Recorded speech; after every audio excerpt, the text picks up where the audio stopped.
Сәлеметсіздер ме, құрметті студенттер? Бүгінгі сабағымыздың тақырыбы электрондық портфолио маңызы мен міндеттері құрылымы. Электрондық портфолио педагогикалық іс тәжірибені жинақтау, жүйелеу құралы. Сабағымыздың мақсаты сіздер портфолио туралы түсінікке ие боласыздар, оның артықшылықтарын қарастырып, портфолионың негізгі мақсатымен танысасыздар. Яғни портфолионы жалпы не үшін құруымыз керек? Оны құрудың негізгі принциптері және қандай бөлімдерден осы портфолио тұруы қажет. Осындай ақпараттарды сабақтың нәтижесінде аласыздар. Бағалау парағы. Әрбір сабақ барысында бағалау парағын ұсынып отырамын. Сіздер осы қашықтан оқыту сабағында сабаққа қатысқандарыңыз үшін 10 балл, үй тапсырмаларын өткізгендеріңіз үшін 10 балл, белсенділігі, сұрақтарға дұрыс жауап беруіңіз, өз пікіріңізді білдіру туралы осындай критерийлер арқылы мен балл қойып сіздердің жұмыстарыңызды бағалайды екенмін. Енді өткен сабақты қайталайық. Өткен тақырыпты қайталау. Біз өткен тақырыпта MoveMaker программасы туралы өткен болатынбыз, яғни видео монтаждар жасауға арналған программа. MoveMaker бұл Windows операциялық жүйесіне арнайы жасалынған программа болып табылады екен. Бұл мүмкіндіктері, ол әртүрлі видеоларды жасау, сонымен қатар MoveMakerді смартфонға жүктеуге болады, компьютерімізде жұмыс жасауға болады, қарапайым эффектілерді қоюға болады, тағы сол сияқты мүмкіндіктерін өткен болғанбыз. Сонымен қатар Білімланд платформасы арқылы біз титрмен жұмыс, MoveMaker программасының интерфейсі, сонымен қатар MoveMakerден басқа тағы да қандай программаларды қолдануға болатындығын біз көрген екенбіз өткен сабақта. Енді өткен сабақ есімізге түссе, онда үй тапсырмасын қарайық. Үй тапсырмасы бойынша сіздерге спорт, денсаулық кепілі тақырыбында видео құруға берілген болатын. Видео қандай критерийлер, орындаған студент аты, тақырыпты ашатын видеолар, тағы сол сияқты критерийлер бар, және бақылау сұрақтары. Енді сіздердің топтарыңызда спорт, денсаулық кепілі тақырыбында видео құрып, монтаж жасап жіберген балаларға мен балдарын қойдым. Яғни сіздер өз өткен сабақ бойынша нәтижені көрсеттіңіздер деген сөз. Үй тапсырмасын уақытылы жүре беріп отыруды ұмытпаймыз. Және видео сабақ бойынша критерийлер, кез келген үй тапсырмасына берілетін критерийлерді мұқият оқыңыздар. Енді бүгінгі сабағымызға кірісетін болсақ, портфолио дегеніміз жалпы ағылшын тілінен портфолио сөзінен алынған екен. Бұл портфель деген сөзді білдіреді. Яғни портфель сөзі маңызды құжаттар үшін арналған папка деген мағынаны білдіреді. Яғни біз жұмысқа барған кезде, кез келген жерде сөмке ұстаймыз. Сөмкеміздің ішінде сол сабаққа деген өзіміздің маңызды керекті заттарымызды саламыз. Қолымызға шашып ұстап жүрген жоқпыз ғой, жинақтап ұстап жүрміз екен. Яғни портфолио деген осы портфель деген. Яғни сіздің жұмысыңыз бойынша сіз жинақтаған құжаттарыңыз, жетістіктеріңізді бір программаға, бір папкаға жүйелеп қою деген мағынаны білдіреді екен. Мұғалім портфолиосы, енді сіздер болашақ мұғалім, жаттықтырушысыздар. Мұғалім портфолиосы бұл оқытушының педагогикалық қызметінің сапасы мен жетістіктері туралы дәлелді құжаттар. Сіздердің құжаттарыңыз, сіз бір жыл ғана мұғалім болмайсыз, бір жыл ғана жаттықтырушы болмайсыз. Сіз кемінде 25-30 жыл жаттықтырушы болуыңыз мүмкін. Яғни осы жылдар бойы сіздің жиған терген еңбегіңіз, құжаттарыңыз шашылып қалмас үшін әрине барлығын бір жерге жинақтап қою керек. Портфолио оқытушының жұмысының нәтижесіне мониторинг жасау үшін білім беру мекемелерінің әкімшілігіне аса қажет. Яғни сіздің жұмысыңызды кез келген комиссия келу барысында ұсынасыз. Яғни жұмысыңыз жүйелі, барлық құжаттарыңыз жинақы тұр екен.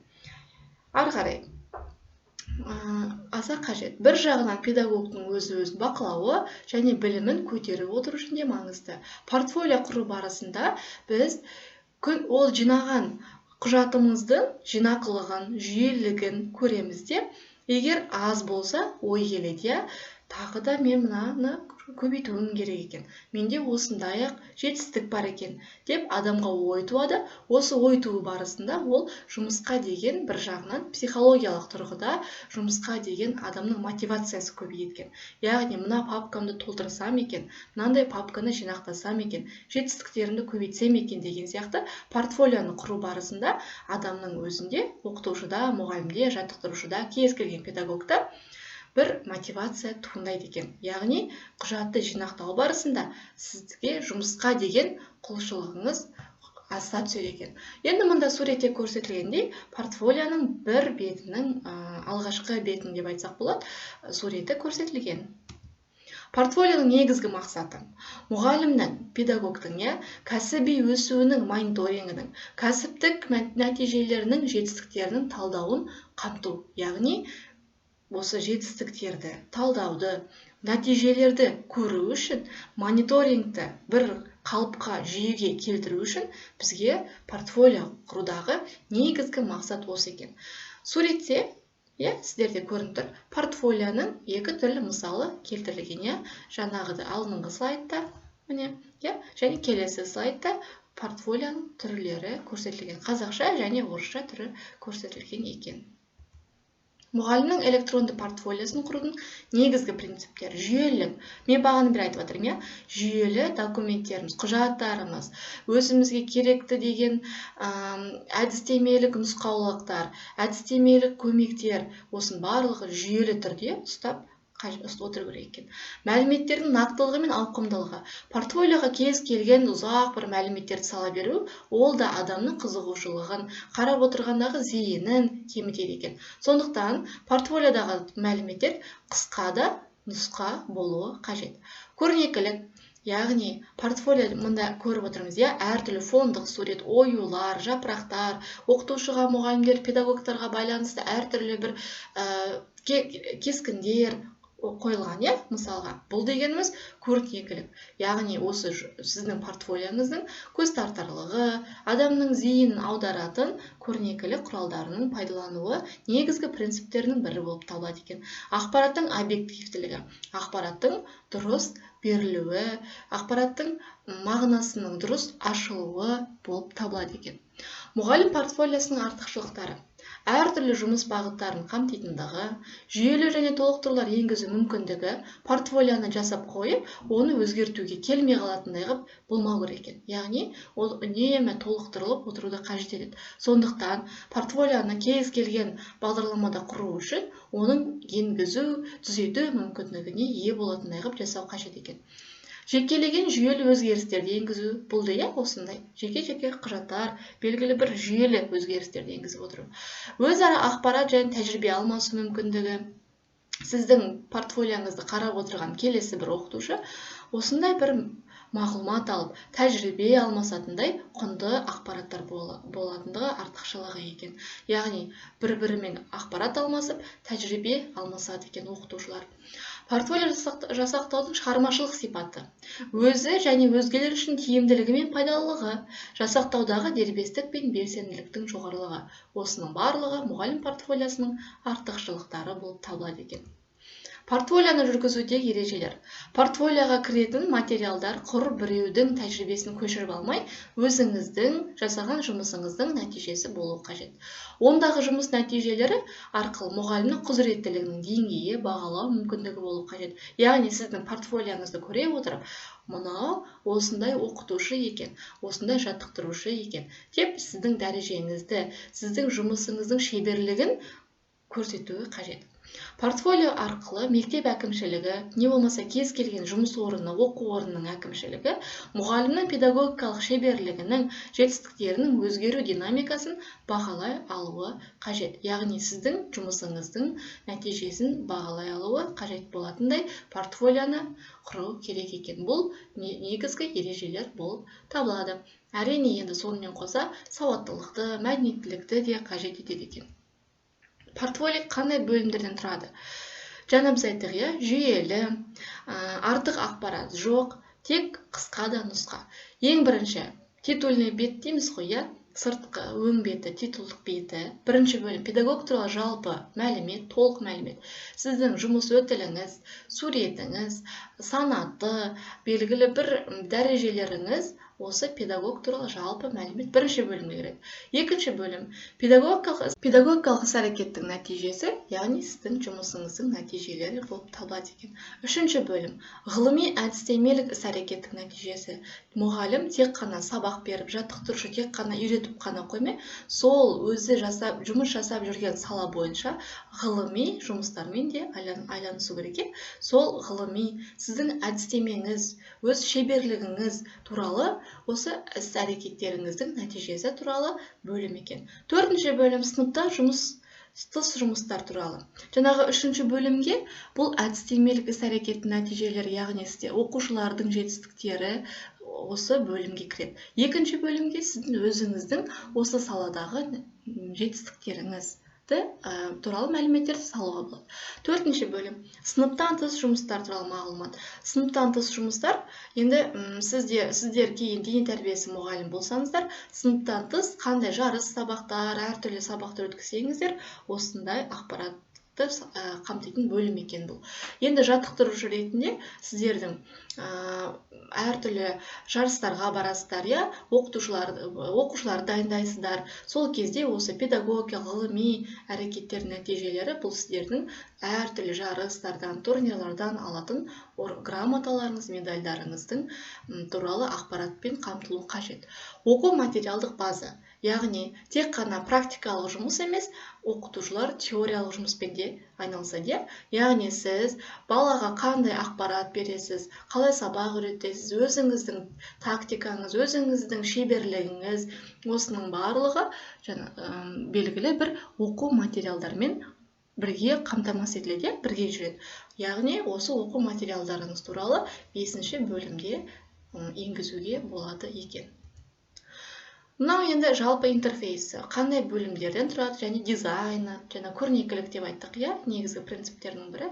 Осы принципті ұстана отырып, осындай портфолияның бөлімдерінің құратын мазмұнын қойсақ болады екен. Мысалы, бұл енді қазіргі таңда цифрлық технологияның кең дамыған заманы, біз папкаға орналастыруға болады портфолияны, сонымен қатар портфолияны электрондық түрде де ұстап жүруге болады. Мысалы, PowerPoint бағдарламасы жасауға болады. Келесі сабақта біз келесі тақырыбымыз бойынша осы электрондық портфолияларды жасаудың бағдарламаларын өтеді екенбіз.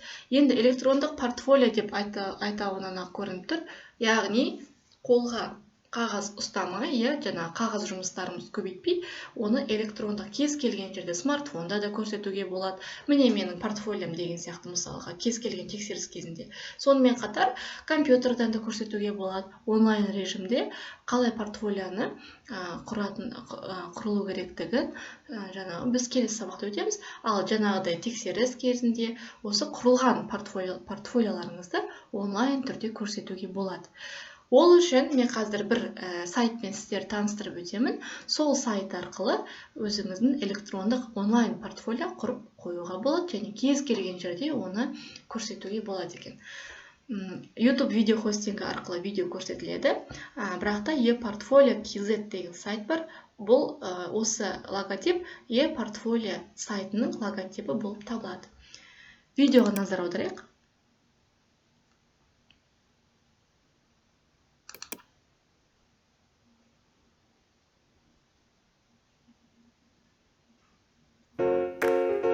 Информационный портал ePortfolio.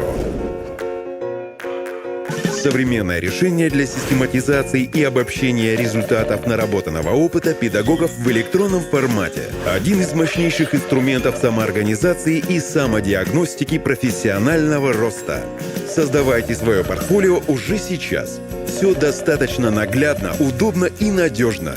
Всего 2 шага. Регистрация по ссылке и заполнение профиля. Для учителя. Структура ePortfolio позволяет в полном объеме представить все данные.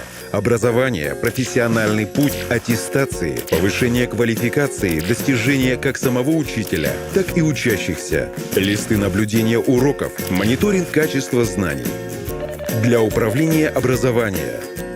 Единая информационная среда с возможностью мониторинга профессиональных компетенций педагогического состава в разрезе учебных заведений и региональности.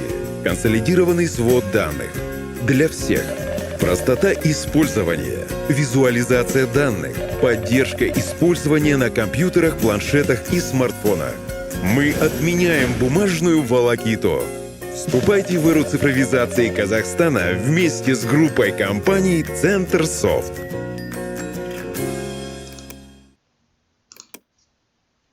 Яғни осындай сайт арқылы сіз электрондық портфолиоңызды жасап қоюыңызға болады және кез келген жерден ашып көрсете беруіңізге болады екен.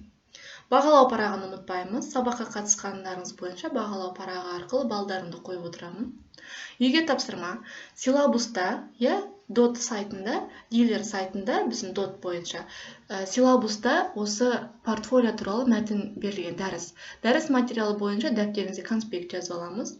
Екінші тапсырма жалпы педагог портфолиосын құру идеясында терең мағына жатыр. Осыған байланысты өз ойыңызды қосыңыз. Жұмыс дәптеріне өз ойыңызды жазасыз және дотқа жүктейсіз. Тапсырма 3. Сіздің ойыңызша жаттықтырушы портфолиосы қандай бөлімдерден тұруы қажет? Мен жаңа бөлімдер жалпы педагог бойынша бөлімдерді атап өттім. Ал енді сіздің ойыңызша жаттықтырушы портфолиосы қандай бөлімдерден тұруы қажет? Осыны жазып, оны да жүктейсіз. 5-ші аптаға сенбі күні сағат 12-ге дейін. Және келесі сабақта осы портфолио қалай тұру бөлімдерден тұру қажеттігін ары қарай тақырыпты жалғастыратын боламыз. Сабақ осымен аяқталды. Сау болыңыздар.